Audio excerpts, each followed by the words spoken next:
Pokémon UNITE is dying. Is Pokémon UNITE a dead game? If you have been on the internet and played Pokémon UNITE, you may have heard people bandy about the idea that Pokémon UNITE is dying, or it's a dead game, or they're not listening enough to their player base. Once again, we're hearing the talk that Pokémon UNITE is dying. This is a phrase that is commonly thrown around in the UNITE community, and not just the UNITE community, but other gaming communities as well.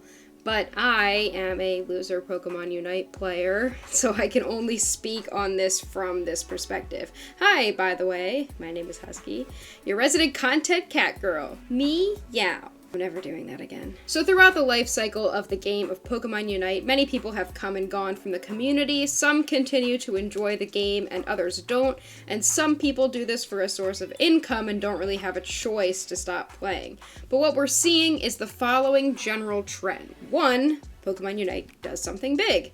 This leads to viewership increases, people picking up the game or coming back to the game, and excitement around the game to exist. This often comes with big balance changes, new releases, or big tournaments, for example. Number 2, next, Pokémon UNITE directs their attention elsewhere. This leads to people losing interest in the game for a bit, leading to lower viewership. This is often due to lack of balanced patches or a frustrating meta that exists for too long. We all know that much too well. Next, people stop playing the game. That's just it. People lose interest. They aren't as excited to pick up the game or play until the next big thing happens because nothing big is going on. Nobody has anything to talk about or get hype about. Hey, Moon. You gonna come hang out? Yeah? Oh, wow. Yeah, you coming hanging out. Yippee. Next, the game is dying. Since the game isn't fun for some people during this time, it can often come with frustration. The meta sucks, my teammates suck, this thing is overpowered, and nobody is doing anything. Why don't the developers care? Why aren't they bothered by dropping view counts? These people can't do anything right. This game is on its way out. It must be. And the cycle continues. We've seen it time and time again. Now, I'm going to break this down in terms of psychology, utilizing the 4-phase model of interest development, which came out in 2006 in The Educational Psychologist. I think this really applies here, so let's talk about it. Also, of course, just like any sources that I use in my video, this will be linked in the description. I'm gonna need to read a lot from my information over here, so I'm sorry if I'm not looking directly at the camera. So the first phase in the 4-phase model, this is called triggered situational interest. This is the first phase of interest developing, and it's often sparked by specific eye-catching or brain-catching elements such as surprising information, personal relevance, or overall intensity. This is a completely external trigger, something that advertisements try to appeal to when attracting customers. In terms of Pokémon UNITE, this trigger is usually that something big that I was talking about earlier. Mewtwo X and Y are coming to Eos Island! That's a big announcement, right? Though the Mewtwo meta was a horrible time for me personally, and I know many of you as well, that brought so many people to the game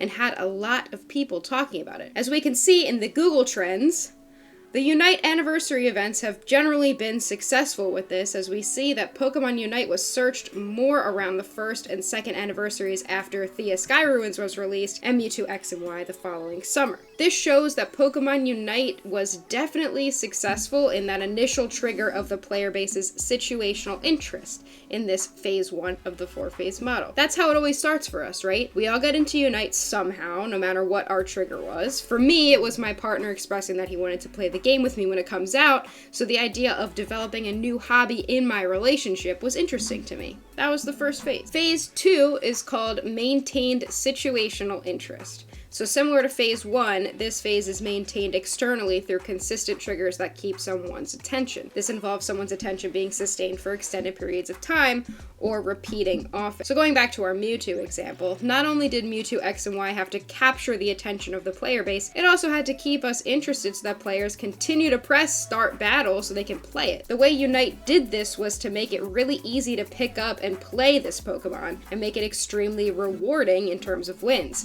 Mewtwo X and Y were crushing the meta, and new players can compete with the world's best as long as they were running one of those godforsaken Mewtwo's. You can also think of this in terms of content. Who keeps you watching this video right now? What keeps you watching a Spraggles video? what keeps you watching a specific show or movie. It's that ability of feeling that your investment of time into it is meaningful in some way, that perhaps you have a level of personal involvement. When I started playing this game, I enjoyed learning new characters and playing games with my friends. It's only 10 minutes, so I could pick it up whenever I wanted just for a quick game, and thus my situational interest became maintained over time. The third phase is called emerging individual interest. Now we have an emotional or personal attachment to something, positive feelings toward it, a lot of knowledge built up from it, and consistent feelings of being rewarded as we continue to re-engage. Now we have questions about it and our own curiosity, and we want to get even more out of it than the interest has to offer. As opposed to the external generation of phases 1 and 2, this phase is self-generated, meaning we don't need external triggers anymore to keep us interested. We have our own personal reasons to be. The only thing we need now is external support through a community, which in the case of Unite could be our YouTube or Twitter community, interaction with streamers, maybe watching videos together, or just friends to play some games with. Basically, this is the part of Unite where we get excited about playing the game because we have a personal attachment to playing it. We have our own goals associated with it and our own reasons to continue to engage. For me, it's my streaming community and the other streamer friends I've made. Besides that, it's also the in-game achievement and ribbon mechanics, because I've personally become invested in earning my green ribbons on as many Pokemon as possible. The final phase of the 4-phase model is called well-developed individual interest. So this is the phase where we've self-generated our interest in a specific thing so much that we are consistently seeking more knowledge and feel that this interest is generating more personal value for us than any other interest that we may have, including those emerging individual interests we may have on the back burner. Now, we seek out our own answers to our questions, we learn as much as we can, and it generates a need to persevere even in the face of frustration. For me, that's what I'm doing right now, making this content even though I know few people will see it, continuing to queue up day after day so I can achieve the goals I've set for myself, constantly watching competitive games and other players stream their gameplay just so I can continue to consume the content Pokemon Unite has to offer. Many of us have gotten to this point, but it's fairly rare to end up here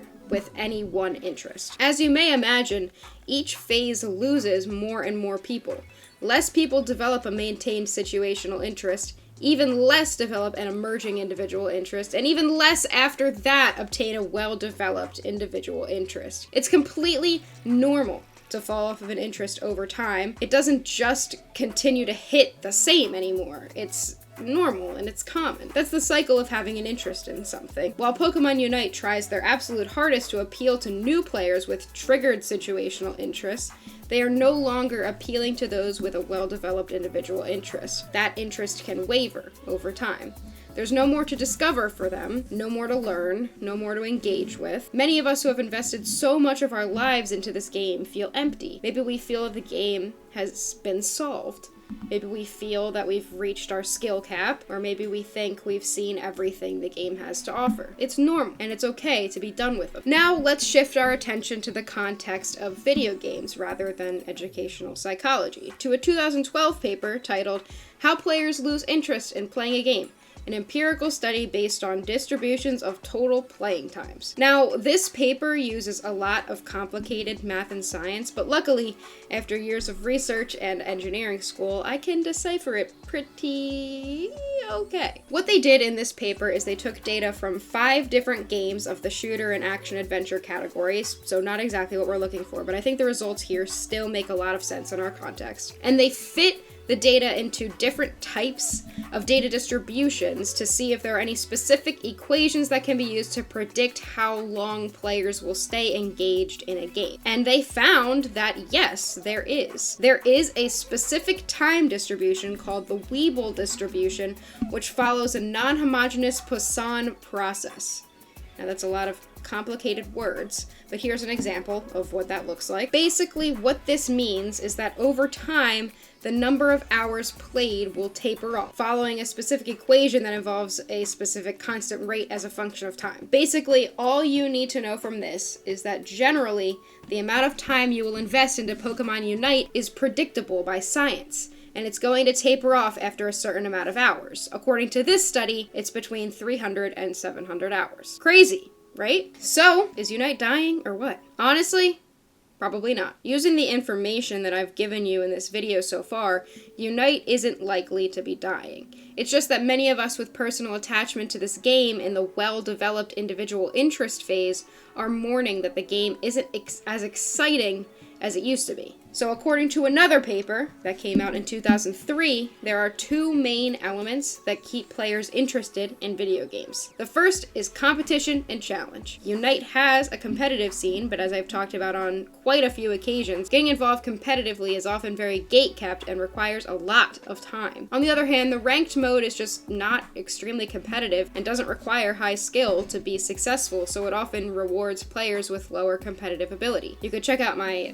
draft deep dive for more on that if you're interested. Next is fantasy and curiosity. To many of us, Unite feels like it's more of the same. It doesn't incite the same amount of curiosity or desire to pursue knowledge as it used to. It follows the exact same pattern. A Pokemon's released, content creators buy it, and they make content for it. It's probably an all-rounder. It's always a damn all-rounder. It's not that good, and then they buff it so that it starts becoming good. People get a little more excited about playing the broken thing, then we get frustrated that it's broken, and now we're bored again. There's nothing more to learn or do differently. We know how to play the game. But that being said, no, it's not dying. The game's actually in a fine spot, and I do love the game and still do find joy and curiosity in playing and learning constantly. But don't feel bad about not wanting to play it or being frustrated with it. That's just scientifically expected. I do think Unite needs to try to do more for those players like me who do love this game and are looking for some excitement, or for the developers to see us and try to appeal to us instead of looking only for new players. Or at least, that's just my theory as to what they're doing. Don't come for me. Those wants that I have, and the wants that many of you have, are probably unlikely, but it's okay. If you're frustrated with the game and are ready to step away, it's fine and normal. I hope you took something from this video and I hope you learned something. Hey, maybe this is the type of content that keeps us interested, so we have something new and exciting to add to the scene. Let me know what you think. That's all I've got though, and I don't know. Like and subscribe for more content when I feel like it. Check me out on Twitch, and I'll see you next time. Bye!